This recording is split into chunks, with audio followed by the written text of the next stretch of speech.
దాంతోనే జాగృతి నిరసన దాడిగా ఈ దాడికి యత్నించినట్టు తెలుస్తోంది. సో ఈ వ్యాఖ్యల్ని ఇప్పుడు ఆ ఎమ్మెల్సీ మల్లన్న కానివ్వండి, లేకపోతే గతంలో ఆయన కాంగ్రెస్ పార్టీలో కూడా ఉన్నారు, ప్రస్తుతం సస్పెన్షన్లో ఉన్నారు కాబట్టి ఆ పార్టీ సమర్థిస్తోందా? దీనిపైన పోలీసులు ఏం చెప్తున్నారు? ఇప్పటివరకు జాగృతి కార్యకర్తలు ఎక్కడైనా అటు చట్టాన్ని ఆశ్రయించారా, పోలీసును ఆశ్రయించారా?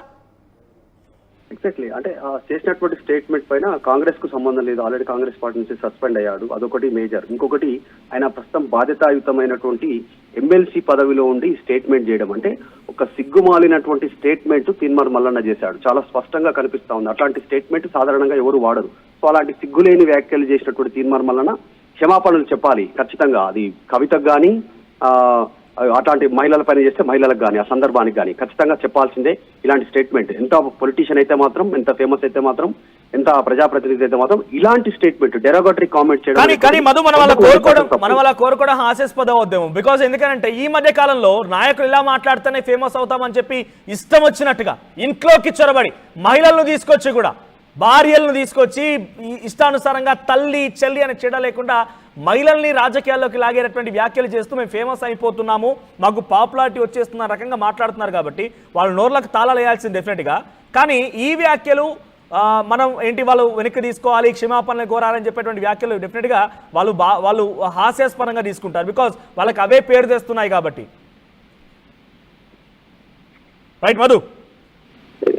అంటే ఖచ్చితంగా ఇట్లాంటి నాయకులకు కఠినమైనటువంటి ఇలాంటి స్టేట్మెంట్ చేస్తున్నారు. చట్టపరంగా కూడా వీరిపైన కూడా స్టేట్మెంట్ తీసుకునేలాగా, వీరిపైన కూడా చర్యలు ఉండేలా ఉండాలి. ఒక్క తీన్మార్ మల్లన్న అని కాదు, ఇంకొకరని కాదు, మనం ఎవరైనా ఆ ప్లేస్ లో ఎలాంటి వ్యక్తి ఉన్నా కూడా ఖచ్చితంగా ఇలాంటి వారిని ప్రొలాంగ్ చేసేలాగా, ప్రోత్సహించేలాగా సమాజం ఉండొద్దు, తర్వాత మిగతా రాజకీయ వ్యవస్థ కూడా ఉండొద్దు అనేటువంటిదే పెద్ద ఎత్తున చర్చ సాగుతూ ఉంది. సో ఈ అంశం పైనే తీన్మార్ మల్లన్న చేసిన కామెంట్స్ పైన ఆయన ఖచ్చితంగా క్షమాపణ చెప్పాలి అనేటువంటి డిమాండ్ ఆల్రెడీ జాగృతి చేస్తా ఉంది, కవితకు సంబంధించిన అభిమానులు చేస్తా ఉన్నారు.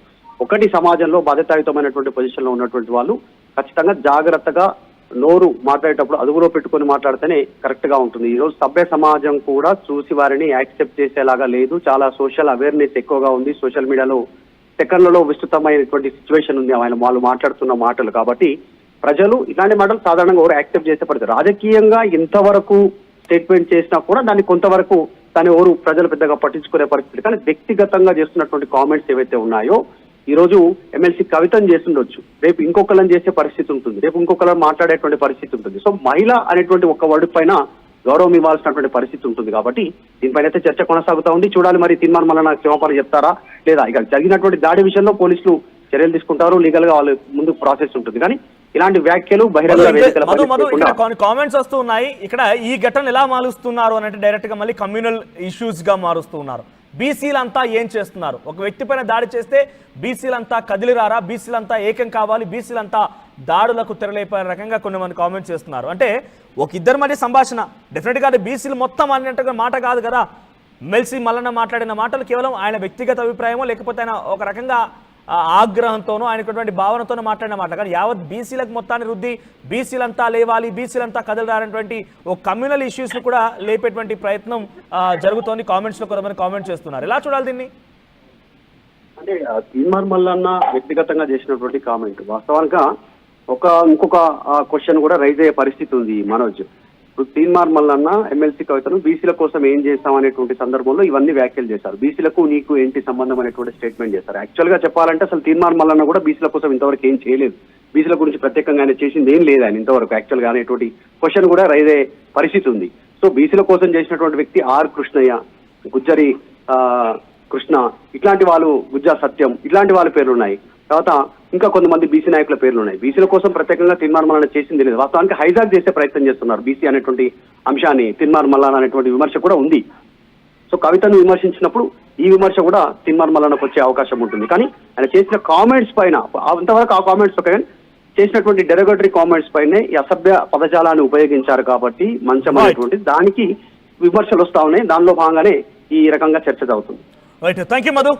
సో నిన్న ఎమ్మెల్సీ చింతపండు నవీన్ అలియాస్ మల్లన్న ఓ కార్యక్రమంలో పాల్గొని ఆ కార్యక్రమంలో మాట్లాడుతూ 42% ఆర్డినెన్స్ తెలంగాణ రాష్ట్ర కాంగ్రెస్ పార్టీ ప్రభుత్వం తీసుకొస్తే సంబరాలు మీరు జరుపుకోవడం ఏంటి, కంచంతో పొత్తుందా మంచంతో పొత్తుందా అనే రకంగా మాట్లాడిన మాటల్ని జాగృతి నాయకులు కవితాభిమానులు మొత్తం కూడా ఆగ్రహానికి గురయ్యారు. దీంతో నిరసన దాడిలో భాగంగా హైదరాబాద్ మేడిపల్లిలోని ఆయన కార్యాలయం పైన దాడికి యత్నించారు. ఈ దాడి క్రమంలో ఆయన చేతి కూడా గాయమైనట్టు తెలుస్తోంది. సో అక్కడ ఆయన గన్మెన్ ఎమ్మెల్సీగా ఉన్నారు కాబట్టి, ప్రజా ప్రతినిధిగా ఉన్నారు కాబట్టి ఓ గన్మెన్ కూడా ఉన్నాడు. సో ఆ గన్మెన్ ఒక్కసారిగా 5 రౌండ్ల కాల్పులు జరపడంతో అందరూ కూడా ఒకసారిగా భయభ్రాంతం గురయ్యారు. అయితే ఆఫీస్ మొత్తం కూడా రక్తపు మరకలతో నిండిపోయింది. సో ఈ రక్తపు మరకల ఆ బుల్లెట్ గాయాల వల్ల అయినవినా లేదంటే తోపులాట కారణంగా దాడిలో ఎవరికైనా గాయాలైపోయి రక్తం చిందించారు, రక్తం మొత్తం నేలపై పడింది అనే రకం కూడా అనుమానాలు వ్యక్తం అవుతున్నాయి. సో ప్రస్తుతానికి తీన్మార్ మల్లన్న చింతపండు నవీన్ సో ఆయన మాట్లాడిన మాటలు పెద్ద ఎత్తున అందరినీ కూడా ఆగ్రహానికి గురి చేస్తున్నాయి. ప్రస్తుతానికి మల్లన్న చేతి గాయమైనట్టు తెలుస్తోంది. సో తెలంగాణ జాగృతికి సంబంధించిన కార్యకర్తలు ఇంకా ఆగ్రహంతో ఊగిపోతూ ఉన్నారు.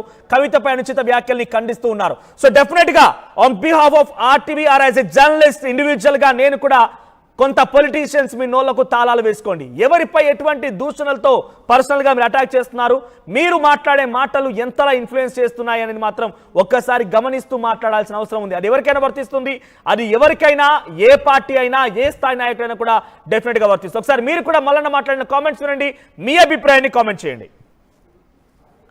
మనకేమన్నా కల్వకుంట్ల కవిత గారు ఆమె రంగులు గులాలు పూసుకుంటా ఉంది. దునబోతింటే దుడ్డెను కట్టేసినట్టు ఉంది కథ. బీసీలకు 42% ఆర్డినెన్స్ వస్తే నీకేం సంబంధము? నువ్వు బీసీయా? నీకు నాకేమైనా సంబంధమా? కంచం పొత్తుందా? మంచం పొత్తులున్నాయా మనకేమన్నా? కంచం పొత్తుందా? మంచం పొత్తులున్నాయా మనకేమన్నా? మంచం పొత్తులున్నాయా మనకేమన్నా? కల్వకుంట్ల కవిత గారు ఆమె రంగులు గులాలు పూసుకుంటా ఉంది. దునబోతింటే దుడ్డెను కట్టేసినట్టు ఉంది కథ. బీసీలకు 42% ఆర్డినెన్స్ వస్తే నీకేం సంబంధము? నువ్వు బీసీయా? నీకు నాకేమైనా సంబంధమా? కంచం పొత్తుందా? మంచం పొత్తులున్నాయా మనకేమన్నా? కంచం పొత్తుందా? మంచం పొత్తులున్నాయా మనకేమన్నా? మంచం పొత్తులున్నాయా మనకేమన్నా? కల్వకుంట్ల కవిత గారు ఆమె రంగులు గులాలు పూసుకుంటా ఉంది. దునబోతింటే దుడ్డెను కట్టేసినట్టు ఉంది కథ.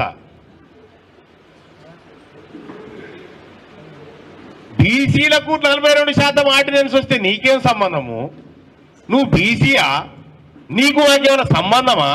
కంచం పొత్తుందా? మంచం పొత్తులున్నాయా మనకేమన్నా? కంచం పొత్తుందా? మంచం పొత్తులున్నాయా మనకేమన్నా? మంచం పొత్తులున్నాయా మనకేమన్నా?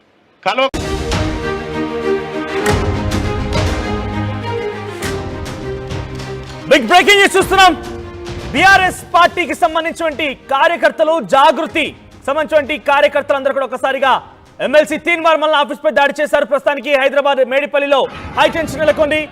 జాగృతి కార్యకర్తలు పెరిగిన అక్కడ చేరుకున్నారు. కవిత పై అనుచిత వ్యాఖ్యల నేపథ్యంలోనే నిరసనగా ఈ దాడి చేస్తున్నట్టుగా తెలుస్తోంది. గాల్లోకి ప్రస్తుతానికి అక్కడ ఎమ్మెల్సీ మల్లన్న గన్మెన్ 5 రౌండ్ల కాల్పులు జరిపారు గాల్లోకి. మీరు చూస్తున్న ఆర్టీవీ స్క్రీన్ పైన విజువల్స్ లో గాల్లో కాల్పులు జరపడాలు, ఆ తర్వాత ఆఫీస్ అయినటువంటి ఆ క్యాబిన్ ముందు